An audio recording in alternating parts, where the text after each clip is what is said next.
Your Honors. David Sharp on behalf of Croblis LLC, Sergio Ramos and Rosa Ramos, collectively the appellants. This is a commercial foreclosure action where the trial court entered a summary judgment.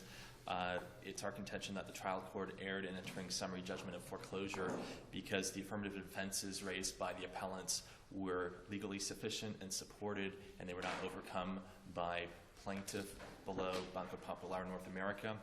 And they were as well, the second point is discovery was not yet completed in relation to this case, and on that basis, a summary judgment was also improper.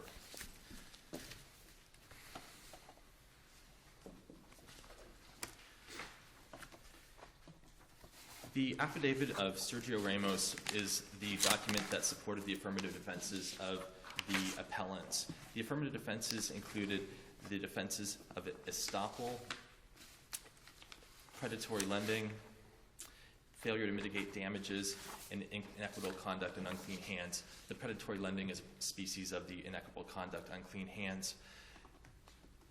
Plaintiff failed to why are those defenses to foreclosure? I can see that they're defenses to deficiency judgments and the like, but your allegations are, if I'd have known that the taxes weren't being escrowed, I never would have done this. Well, right now all they want is the property back to try to get some of the $800,000 back.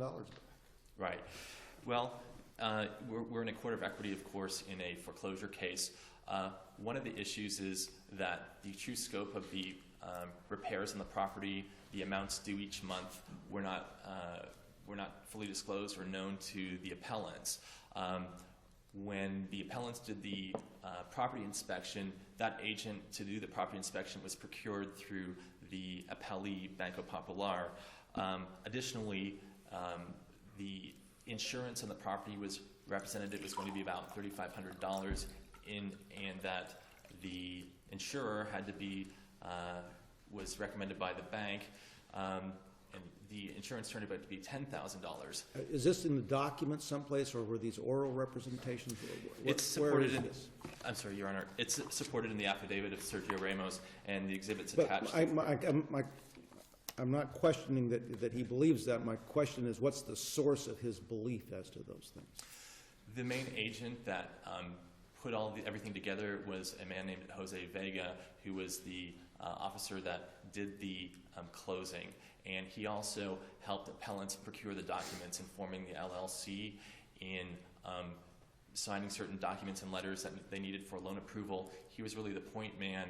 It wasn't just a matter of here's the loan documents, we're lending you money. It was much more than that.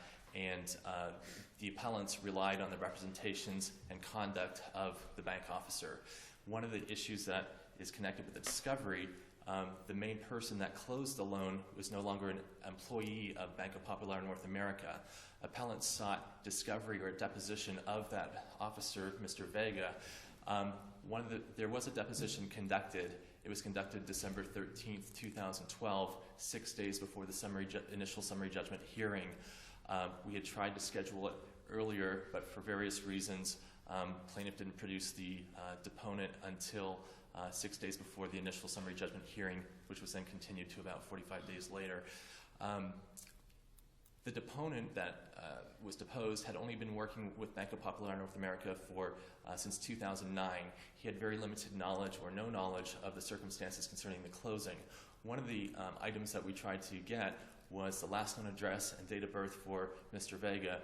As you may imagine, there was many Jose Vegas that our process server or investigator tried to find, and without more details, we couldn't locate him without further information by the bank, and that was never made known by the bank, and the court didn't order. Was your argument that this man somehow entered into oral contracts associated with this real estate transaction, or what? Of course, the written contract governs over the oral contract, and I can appreciate that, but we simply don't know what Mr. Vega would have said and the circumstances surrounding the closing. There is many more repairs needed after the closing, and the units can be rented out for about 2 years. This is commercial property. Was it a strip mall or something?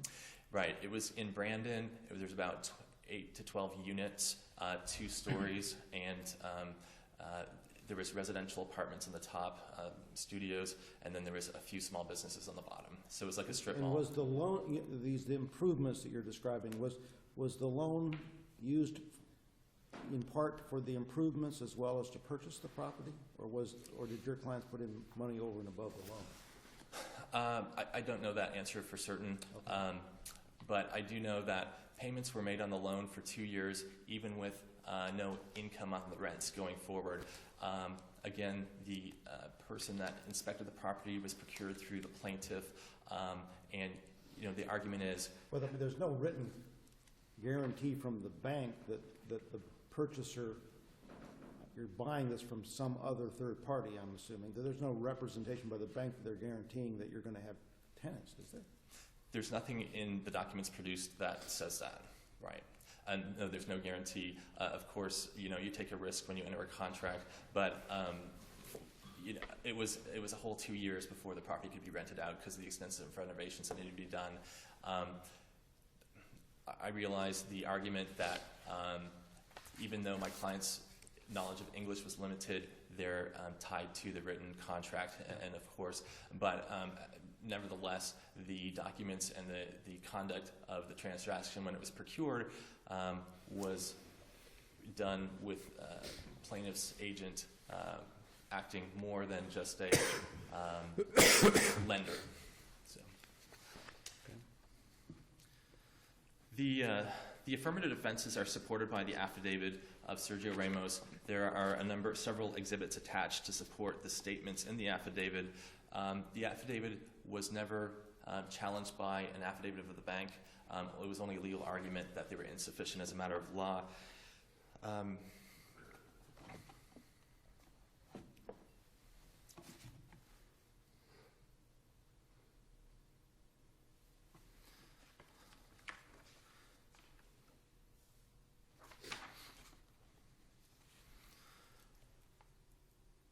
One of the issues that has never been addressed on the others from the banks, the bank was a recipient of TARP funds of $935 million. It's from its parent bank, and one of the arguments is the appellants received unequal treatment. That argument was never addressed anywhere by the appellee, and appellee is simply moving to exercise its full contract rights and give no relief to the defendants, even though in other cases there has been relief provided. And that's paragraphs 15 and 16 of the affidavit, which supports the affirmative defenses of inequitable conduct, unclean hands.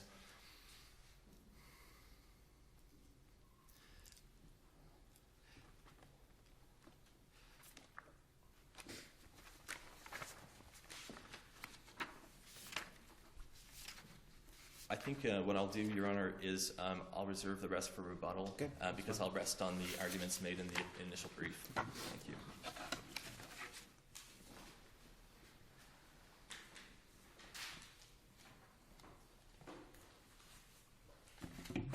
Good morning, Your Honors. Francis de la Guardia from Holland and Knight on behalf of the Appellee Banco Popular. Your Honor, what I would like to do is address the discovery issue first, even though he referenced it later on, and it's a second point on appeal. I think that certain things need to be clarified with regard to the discovery issue. The facts of this case show that there was no diligence on the part of the appellant in executing and taking advantage of discovery opportunities. The complaint was filed in 2011, and the first discovery that was served upon the bank was in August of 2011, which was responded to. Well within their rights, the bank responded and objected and asserted undue burden and some work product privilege objections to that request for production, which was the only thing that was served. It was a year after that those responses were filed until any other discovery, for instance, a motion to compel or a motion for better answers, was filed from appellant. The case is very clear, and it was cited by plaintiff in his brief, which is Congress versus First Citizen. It is from this DCA, and the site for that case would be 105 Southern 3rd 602. And that's really the best case, I think, on our positions of unclean hands as well as the discovery. In that case, the court held there's no abuse of discretion when a trial court refuses to extend discovery when the borrower has failed to diligently act in seeking discovery. Mr. Lagarde, let me ask you, in terms of, initially, the motion for summary judgment was set for what, December 19th, is that correct? Correct. Then, because there was some discussion about wanting to take deposition and so forth, the court ultimately reset it to when? It was reset ultimately to February 6, 2013. Correct. Is that correct? Correct. What happened was when they finally filed the discovery a year later, and only after we had filed our motion for summary judgment, addressing their affirmative defenses and filed the note in the mortgage foreclosure, which we did in July of 2012, 2 months after that is when they come and they file their motion to compel. And their motion to compel better answers on the request for production. Subsequent to that, that was in September of 2012, they set the deposition of the corporate rep, which they chose. That was the person with the most designated knowledge at that time, because Mr. Vega was no longer at the bank. It wasn't until 2 days before the motion to set the summary judgment, the one in December that you referred to, that they moved to strike the motion for summary judgment. So we're talking about a year later, after the motion for summary judgment is filed, they move to compel, they take the deposition of the corporate rep, and then 2 days before the summary judgment, they ask the court to strike the motion and reset it. The judge did grant that, the trial court did grant that, and said, we're going to expedite discovery, I'm going to cut the time in half so he can conduct it, so the appellants can conduct their discovery, and you, bank, can't reset the motion for summary judgment at least 45 days out, which it was set February 2nd. Again, discovery in that month of January, because this happened on January 13th, the court's order, cutting the discovery time in half and granting their motion to reset the motion for summary judgment, there was discovery served. And Banco responded by the 18th of January to their admissions, to the request for production, and to their interrogatories. Again, nothing was done on that. There was no motion to compel done until January 30th, which is then a few days out from when the motion for summary judgment has been set. Again, this is exactly very similar to what happened. Actually, it's even more egregious than what happened in Congress, where this court held that they had more than sufficient opportunities to take discovery, and there was no abuse of discretion for the court to find we're not going to continue this again. With reference to Mr. Vega, I think it's significant, and it's at the record at 441, that in their motion to compel, in the last motion to compel where they were trying to reset the February, they state that they have been trying to find Mr. Vega for at least a month with no success. And that was a motion that was filed in January. So we know from their own admission in record 441 that they have not been doing anything to find Mr. Vega from the inception of this lawsuit. And they're the ones who are alleging that Mr. Vega made these oral misrepresentations, all prior to the signing the loan and the loan documents. I think that's clear and that's significant, and I'm sure the court considered that they've had 2 years ongoing of this litigation, and they wait till twice, to a couple days before a motion for summary judgment to seek continuance and argue about pending discovery. And for those reasons, we think that point 2 is the judge correctly ruled that there was no need for further discovery and there was no abuse of discretion. We would submit on that. I want to address the unclean hands because I think the Congress case also addresses the unclean hands, and it's a good case because in the unclean hands defense,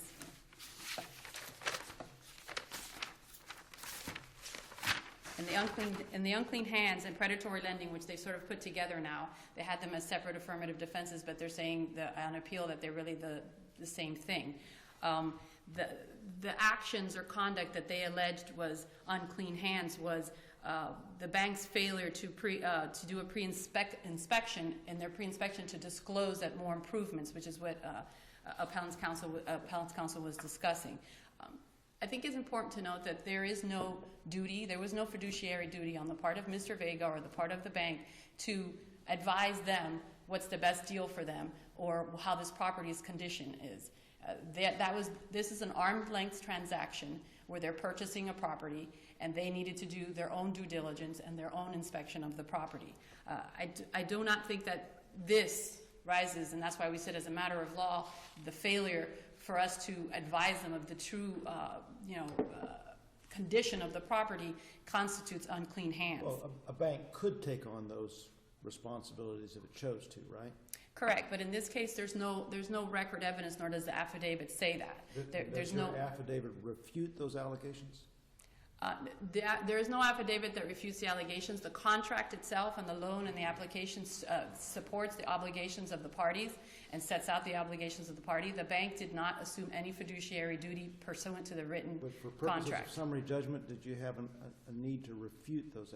We do not defenses? believe so, Your Honor, because we think as a matter of law, it doesn't rise to fraud or deceptive or trickery to assume that you have to become the fiduciary. And there wasn't really any facts that were asserted in the affidavit asserting that we, in fact, assume that position of fiduciary. I would say it's more of an inference that they're asking this court to, or a logical, step that they're asking us to say, well, Mr. Vega was doing all this, he should have done this as well. I don't think that they said that he became their fiduciary or their agent, and many times they keep saying he's the bank's agent. In Congress, in the Congress case, it was interesting because the unclean hands there was something similar in that they were saying that, well, they promised us, they made oral representations to us that they would readjust the loan. That we signed this loan, yes, at this interest rate, but then they told us they would readjust it. And the court held that that was not sufficient, that this oral misrepresentation was at best a promise that was broken and could be a breach of contract. It doesn't rise. It's not insufficient. It's not sufficient as a matter of law to constitute unclean hands. Can we tell from this record whether or not the loan was purely purchase money or whether it was also improvement money? I would have to go back and read all the loan documents. I would only be guessing if I said I believe that. And when you ask the question to counsel, I think the answer is that it was just for the purchase price. It wasn't for improvements or whatever they decided to do with the money is what they decided to do with the money. Interestingly enough, my reading of the facts, and Appellant can correct me if I'm wrong, but the loan was entered into in 2006. They stopped making payments in 2012. So for whatever period of time, they were making their monthly payments. 2010. 2010, yes, I'm sorry. 2010 was when they stopped. Somewhere in August, I think, is when they didn't make their August and then the subsequent payments. So for whatever reason, they were making their monthly payments, and there was never an issue of unclean hands or the improvements. They never tried to go back to the bank and say, hey, I need more money. This property wasn't improved. They for whatever the amount of years, 4 years, they were making those payments, which I think is also indicative that this is an after the fact, that they're just trying to throw out these general legal conclusory, unclean hands, predatory lending, the TARP. Yes, there's TARP out there, but that doesn't necessarily mean that we have to mitigate our losses and accept a short sale that's less than the money that the property is valued at in order to, benefit them. The law is very clear that that's not what mitigation of damages is, and that's one of their other affirmative defenses. And with estoppel, we go back to the oral misrepresentations. We don't think as a matter of law that these representations are even connected to the obligations under the contract, as you pointed out, Judge. They're related to, if anything, how much less of the deficiency judgment they would pay. Estoppel is applied with great caution, and the reason it is because you're basically alleging that the bank, engaged in a fraud, and to do otherwise would be to sanction a fraud. The three statements that they said were made are clearly and expressly contradicted in the loan agreement. The loan agreement clearly provides that the principal and the interest is the $4,700. It doesn't say anything about escrow taxes. And the fact that these oral misrepresentations, I'm assuming, because it's not clear from the affidavit, were made prior to the signing of the loan itself contradicts. And the cases have held that if a party, with regard to estoppel, if they have knowledge of facts, they can't rely on this alleged, they're not being misled. So even if this wasn't misled, he was misled, there's no reliance on that because he signed a contract that said the complete opposite of, or it didn't even reference that.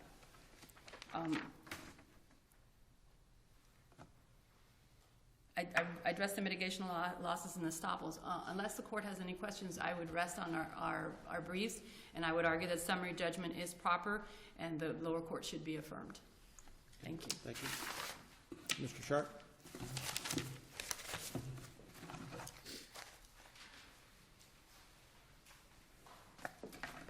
Thank you, Your Honor. After the December 19th, 2012 hearing, plaintiff got new counsel, which is the present counsel, and they were diligent responding to discovery. What had happened prior with the prior counsel, they didn't produce documents in connection with the request for production until a year after the response was filed and only after a motion to compel was filed. So in that, I think it cuts both ways, Your Honors. The plaintiff below was not diligent in cooperating in discovery. As to the issue of Mr. Vega and not searching for him for a month before the summary judgment hearing, we were unaware that he was no longer with Banco Popular until the deposition, which was on December 13th. That's the first time we knew that he was no longer a corporate officer or an agent or no longer with the bank. So it's we had no notice about that, and that's why we didn't try to investigate where he was until after finding that out at the December 13th, 2012 deposition.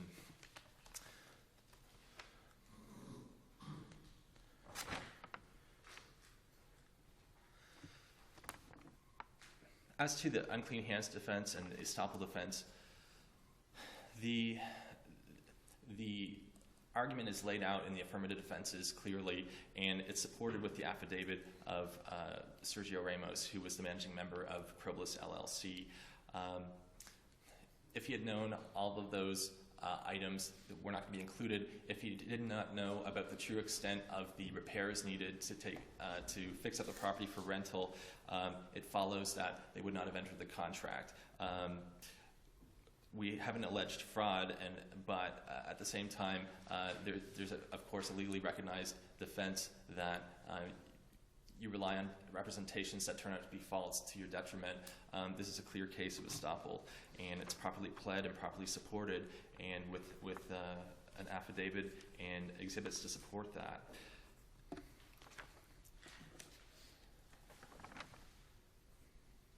As to the TARP funds, the federal funds, of course, with any federal program, it's subject to equal treatment and fairness under the law. And in this case, we've alleged that in this particular case, Banco Popular has behaved differently to these particular appellants compared to others, and that's paragraph 15 and 16 of the affidavit of Sergio Ramos. And we cited examples, and that has never been overcome by the other side as well. If there's no other questions, I'll rest, Your Honor. Okay. Thank you very much.